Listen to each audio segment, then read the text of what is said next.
All right, well, welcome to our Wednesday afternoon meditation community. Thank you all for being here.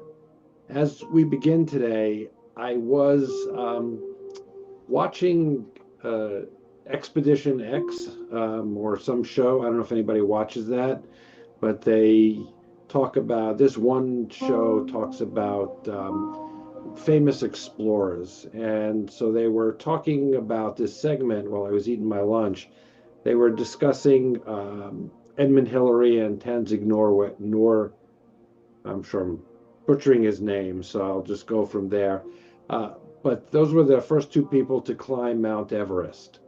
And when Edmund Hillary is about to ascend Mount Everest, they had to climb up this very, what looks like impossible sort of crevice to climb in. Certainly something that looked rather frightening. And what he says, and I think this is, it was striking to me just because I think it's important, is he said, it's not the mountain we conquer, but ourselves. And that was striking to me because as we do these meditations and kind of I sort of study and think about how to do it and what I want to do, um, it seems to me that that really, in a sense, is what we are doing. We are trying to, I don't know about conquering is the right word, but we are trying to understand ourselves and understand kind of how we fit in the world and kind of find some sense of peace and love and whatever it is that you're looking for. And I think we all look for things that are individual. So I think that's kind of where we'll start today.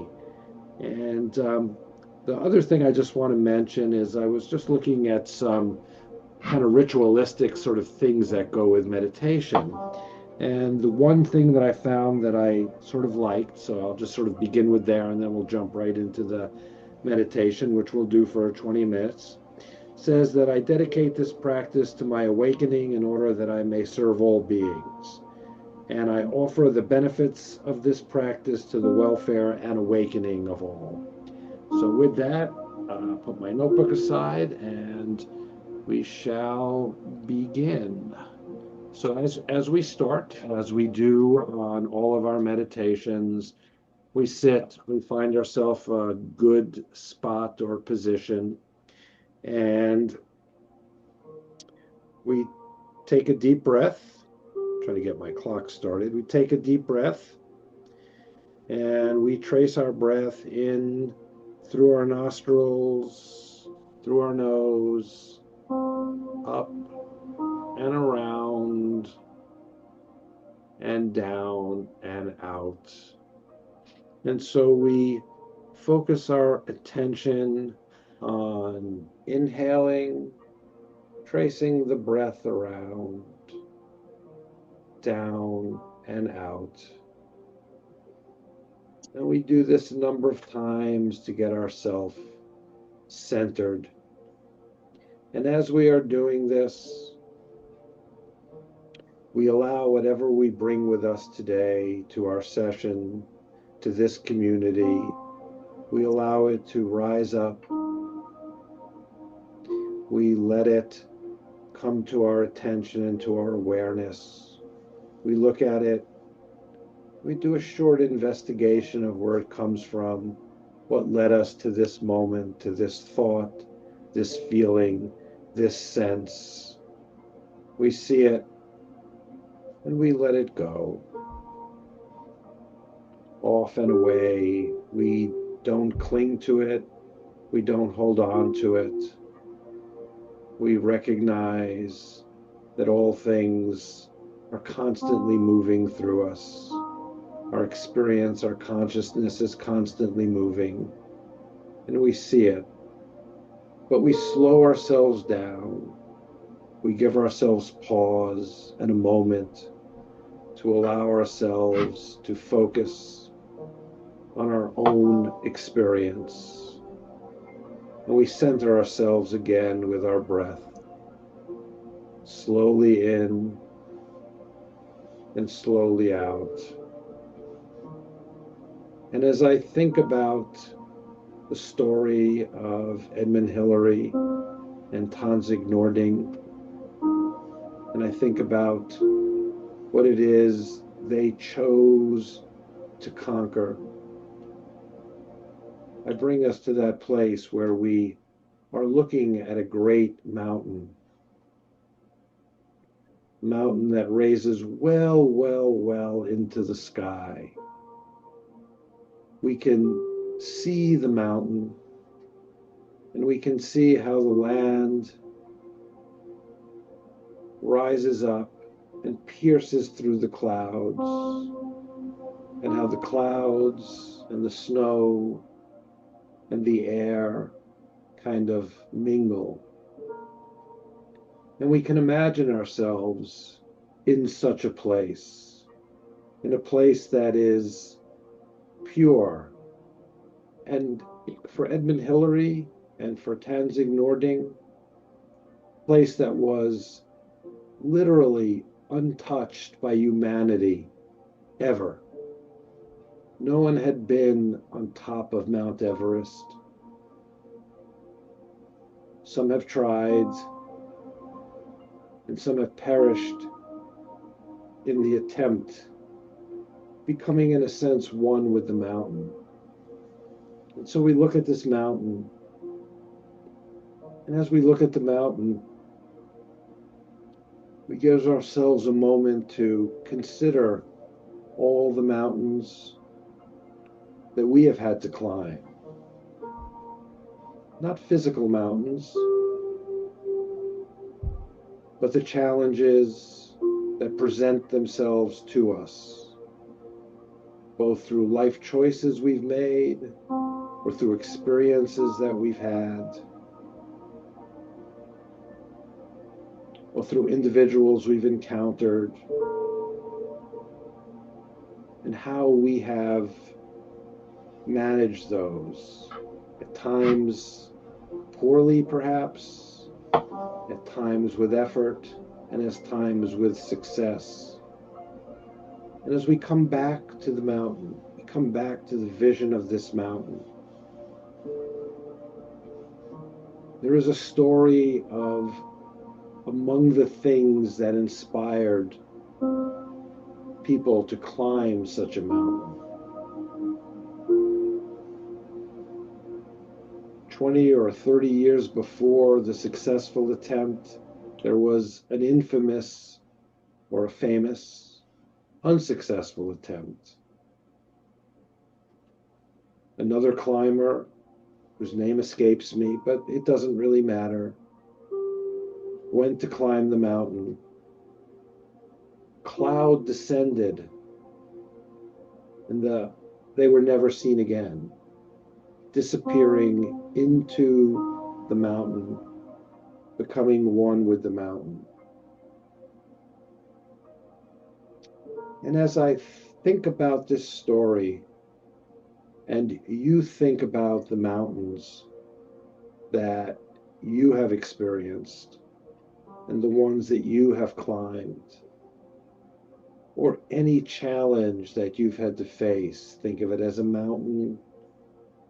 Think of it as a forest that you had to navigate yourself through. Think of it as a long river, or learning a new skill.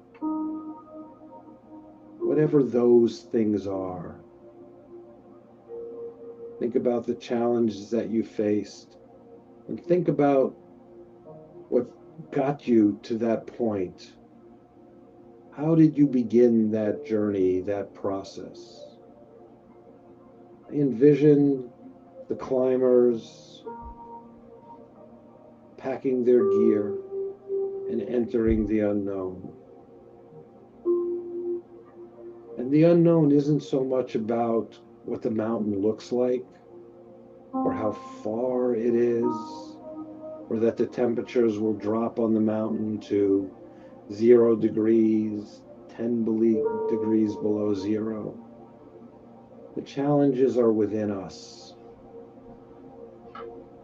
We see obstacles, a crevasse on a mountain, a deep river that we have to cross, the flow of the water constantly moving, that presents the challenge and the danger and the possibility of failure in some way, however we define what failure is. And we see these things, and we come back to ourselves and we see what is inside of us, what drives us. And as we enter these environments, again going back to the mountain, and as we take a step up, fatigue may overcome us. And we experience that fatigue in very individual ways. When I think about fatigue, physical fatigue, I can feel my muscles starting to ache. I can feel the nerve endings starting to pulsate a little bit. I can sense my breath getting shorter and having to work harder for the next breath and for the next breath. And at times, I sense just wanting to stop. Each step on the mountain becomes a journey and a challenge in and of itself. And as we're on the mountain, we turn a corner, and all of a sudden, the ice shield, the glacier that we are walking on, has a crevasse between it and where we need to go. And the snow that we're walking on feels insecure, uncertain, loose. Each step, we sense the snow just sort of drifting away, and we can see it rolling down the crevasse. We can't see the bottom. We can sense it.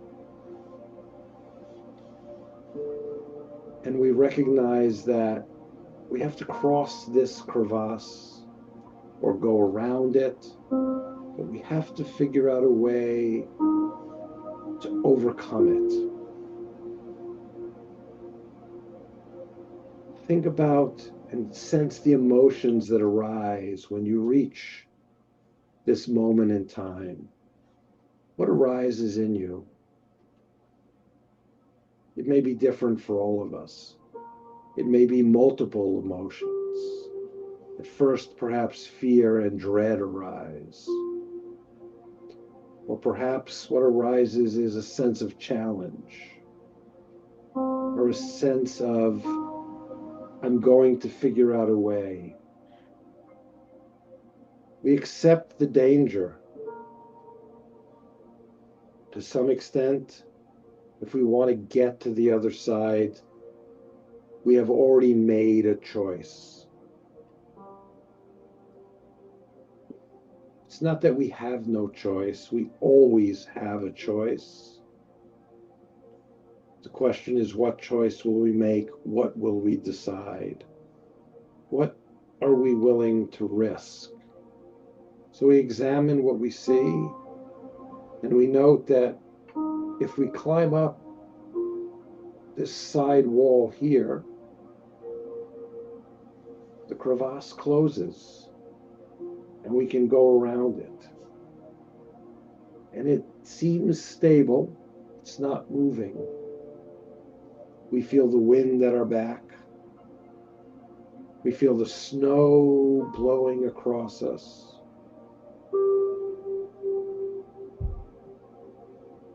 We take a deep breath. We center ourselves. We recognize our reaction to the situation. And we allow that emotion to arise. We don't push it back.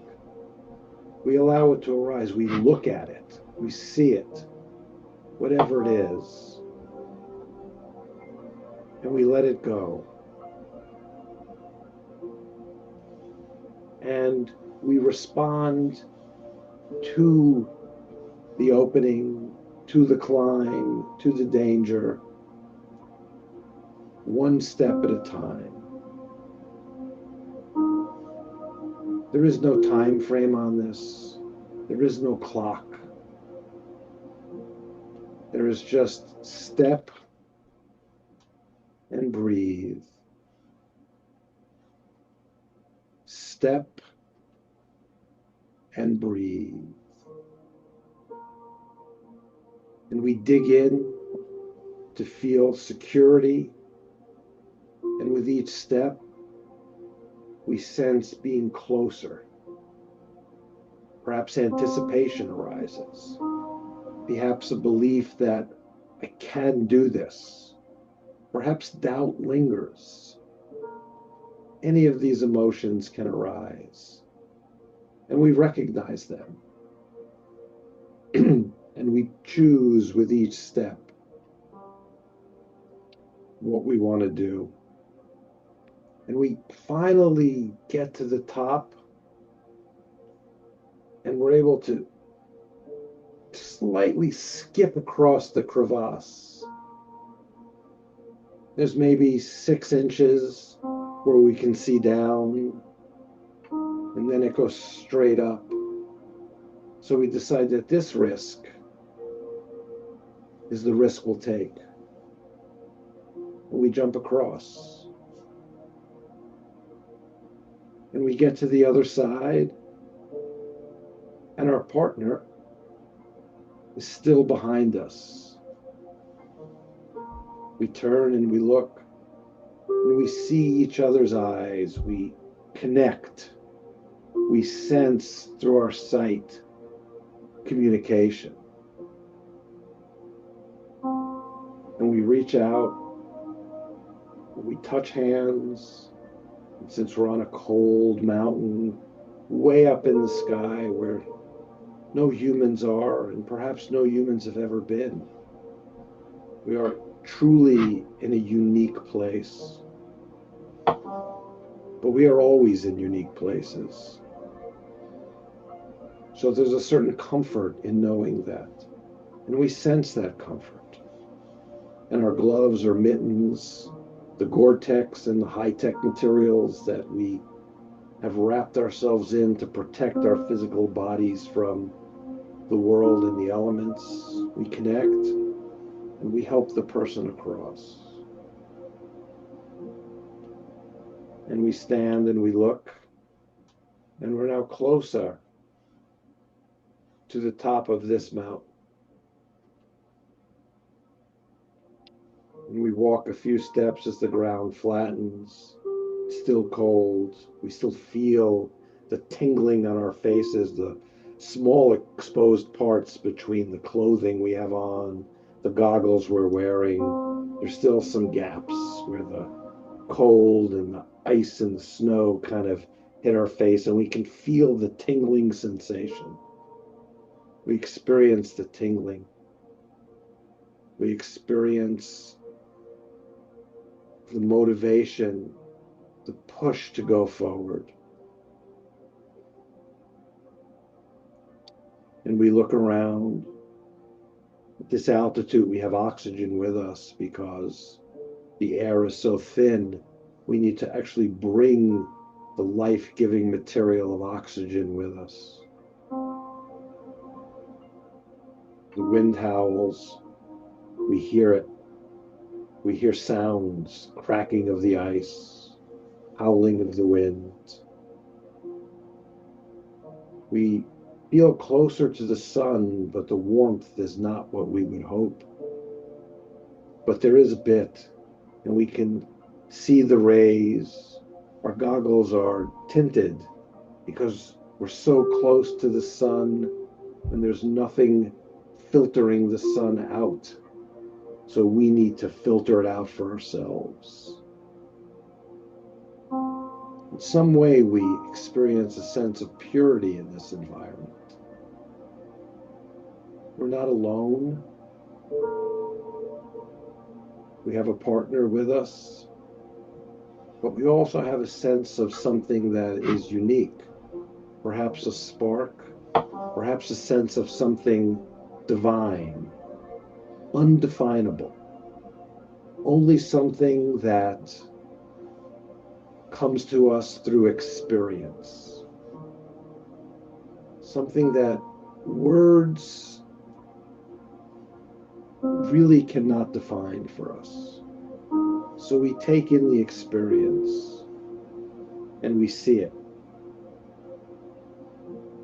And Mount Everest is 29,000 and I think 2 feet. And perhaps we're at 28,900 feet. So a mere 100 feet in front of us or up in terms of elevation. And we think about how many times we've walked 100 feet. Perhaps as simple as walking out of a restaurant 100 feet to where we've parked our car. Trip that has taken us 30 seconds, 40 seconds. Now that same distance seems infinite for a moment. But perhaps all steps are infinite. We gaze at the mountain and we feel a sense of determination that arises. We are going to get to the top. We recognize the risk. We recognize the risk in everything, even in walking from a restaurant door to a parked car, walking across the street, meeting new people, learning a new skill. We experience levels of chances that we choose to take, risk involved and inherent in those choices that we make. And here is another one in front of us. And we climb and we pull out our ice axe and we bang it into the ice and the snow to center ourselves. And we hear the ice axe hit the ice and we see it chip away at a little bit of the glacier and the snow, just enough to give us a helping hand.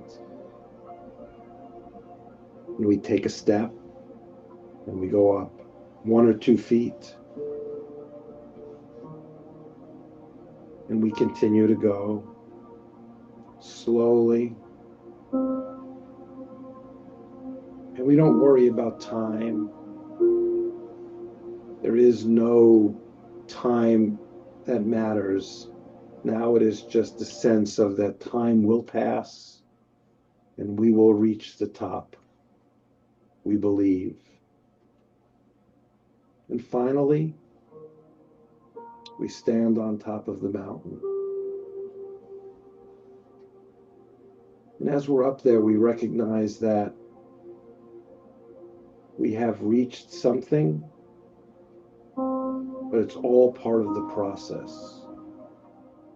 And we have to take something inside of us to go back down the mountain. And we sit with that feeling for a moment. And we transport ourselves back and back to our personal spaces, our homes, sitting on the floor, the couch, the chair, wherever it is you are. And we take a moment to meditate in silence, focusing on our breath and allowing whatever to arise to come up to us. So it arises slowly. We breathe in.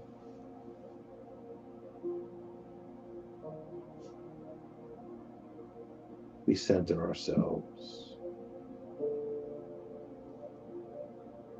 We breathe in and we center ourselves.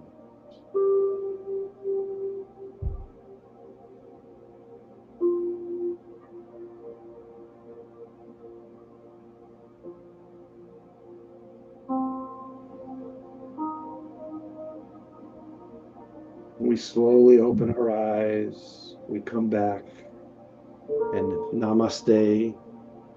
May the light in me shine in you.